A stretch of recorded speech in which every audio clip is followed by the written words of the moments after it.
And if anyone wants extra credit, 10 o'clock Sunday here. Forgive me. I'm going to pick up on the theme of community building. Scott Peck, he's really known for his book, The Road Less Traveled, and I like that book because his opening sentence in the book is, life is difficult.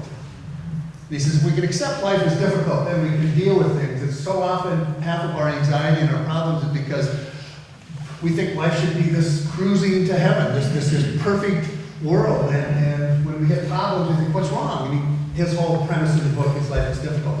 But after actually his conversion, he wrote a book called A Different Drum, which is his book on community building.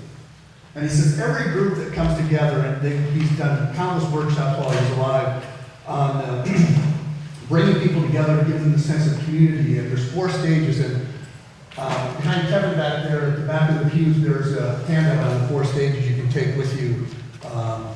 Because I was thinking as I rethought this through, every one of our departments, or our groups, or a committee that comes together, or us as a group, these are the 4 stages if you're trying to get the community that we all go through. But as we start, I'd like to invite everyone to kind of just relax, take a couple deep breaths. And at ministry leadership, they always say as we start things to enter into our house of silence. And one thing that the sisters teach us is, whether you want to call that prayer or whatever, maybe with a greater wisdom, that everything that we do should be couched or surrounded or supported by silence and prayer. And so as we gather now for our meeting today, let's kind of enter into our own house of silence and just kind of let go of things, relax, whatever worries and concerns, just kind of put those aside and just kind of appreciate the quietness around us. Thank you. In community building, the first stage when a group comes together, Scott Peck called it pseudo-community. He says it's kind of like a comfortable dinner party. You come and you have niceties, and you get 1 or 2 people that say things that irk everyone else, but everyone's polite. They don't say anything, you don't rub shoulders, and everything's kind of on the superficial, everyone get along kind of mentality. And that's when people come together. That's the beginning of pseudo-community. He said, that part of community building is crucial because it's really at this level that you begin to build trust and you get to know one another, at least at a surface level, that you can begin to maybe begin to share things that are more deeply in your heart, or things that you're not as quickly to share with everyone. But as you come together and just kind of spend time together, it kind of helps to open that door to build that community that everyone comes together for. And he said, I was thinking when I read pseudo-community, that's my mom.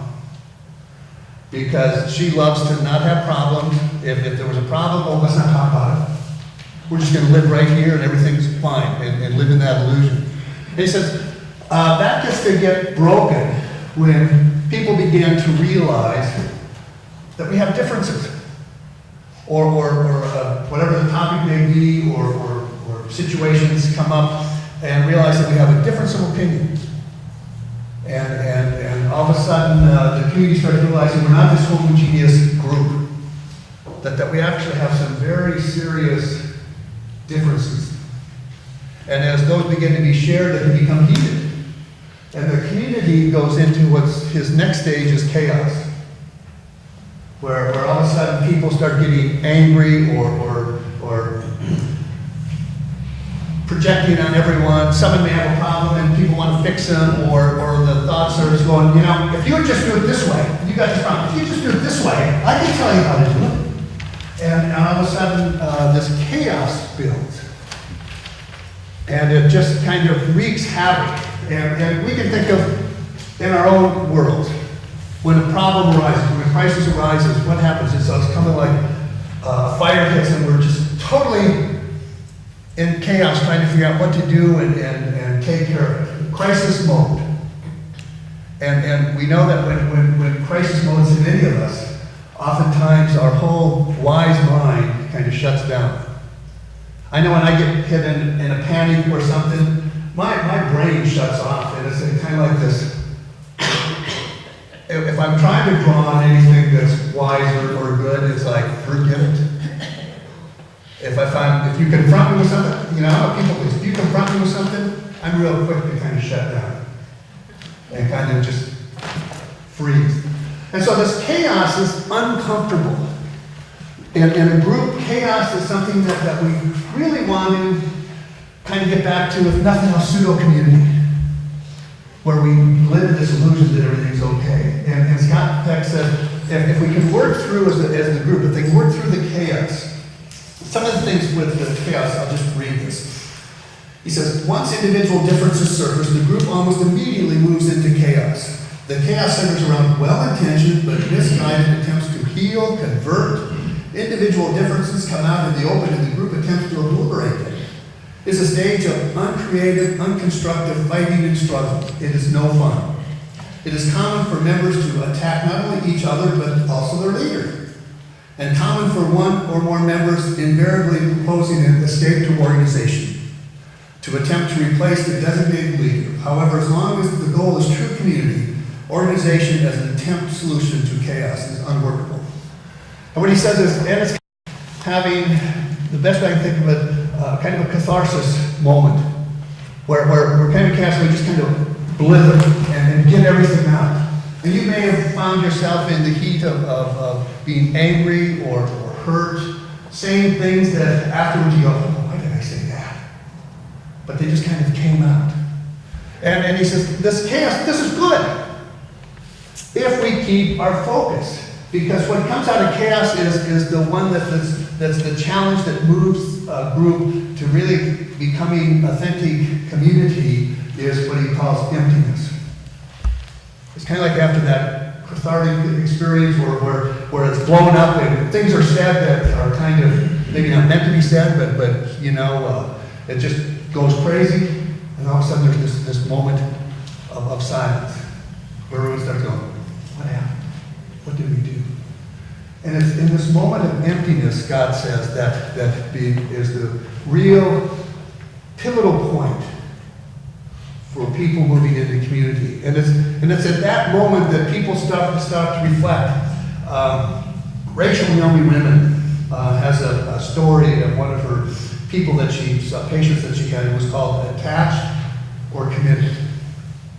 And she tells a story, I think it was back east, up north in the northeast. This guy had been out snow skiing. I don't know if it was cross-country skiing or whatever, and got lost from the group.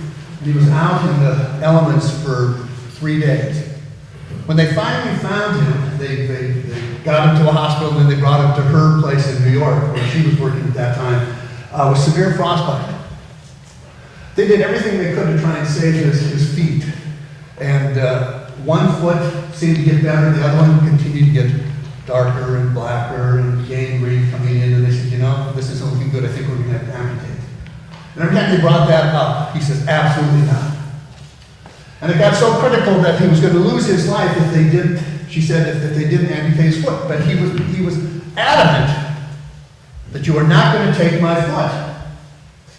And in the heat of frustration, his fiance, who was in this group trying to get him to say yes to the recommendation, takes off her engagement ring, places it on his black little toe, and she says, if you are so attached to your ring or your foot, why don't you marry it? And stormed out of the room. And everyone kind of looked, and they could see his dark foot and this diamond glistening, and he looked at that.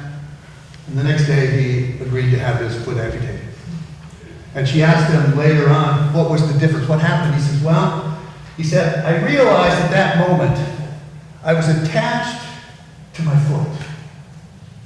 But I was committed to this life that I had chosen with my fiance.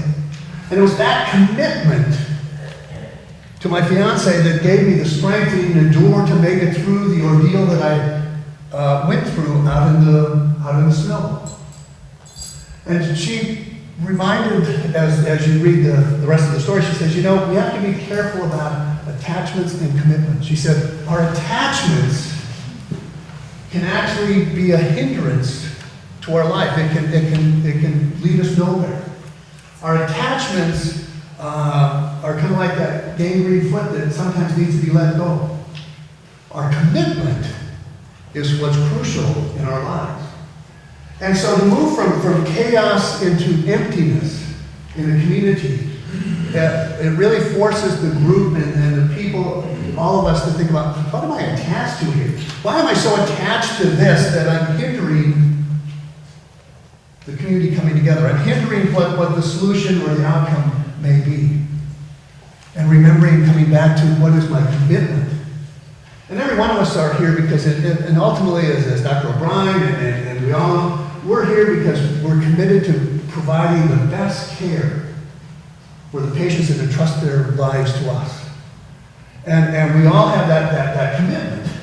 Our intentions or how we do that doesn't always jive, and we need to come together. But I believe everyone in this room, that commitment is to provide quality care.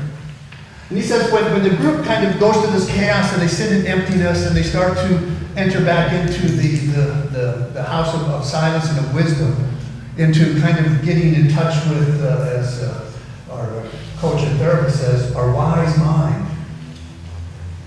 And to get in touch with our wise mind means we have to kind of be quiet and enter into silence, because if there's too much going on there, if we're caught in the chaos, I can't always access my wise mind. It takes me being quiet and reflecting and being aware of, what am I really attached to? Is this really important? And realizing oftentimes that, it really is important. I think of the times I've gotten in trouble with my family because I'm upset or they don't do things the way I think they should do it. And then I think back and things explode. I go, this really wasn't worth it. I don't want to jeopardize my relationship with my family. I don't want to jeopardize the love that we have for this. It isn't worth it. And emptiness and building community kind of is moving into that kind of space. And kind of allowing things in, and then the collective wisdom that comes out from the group. And there's that moment that the group is harmonious and they're able to tackle things. And there's this kind of sense of peace and quietness that the community at this point, when it comes and they experience. And once you've tasted that, it radically changes how you enter the next time. And I was thinking of a story, our own personal story. When we heard the tragic news when Dr. Miller died, it sent us into chaos. Especially for the group that was down in Napa when that happened. But his team up here, the hospital, chaos. And instead of a daily ops, leadership said, we're going to meet as a group, and we're going to have a moment with those around to remember and just have time to really reflect and just be together as a team to grieve the loss of a friend. And we had some prayer and some reading, and then we broke into small little groups to share a story. And then we went around the group, and those of you who were there, and heard these amazing stories. And there was kind of a sense of quietness and togetherness that came from that moment.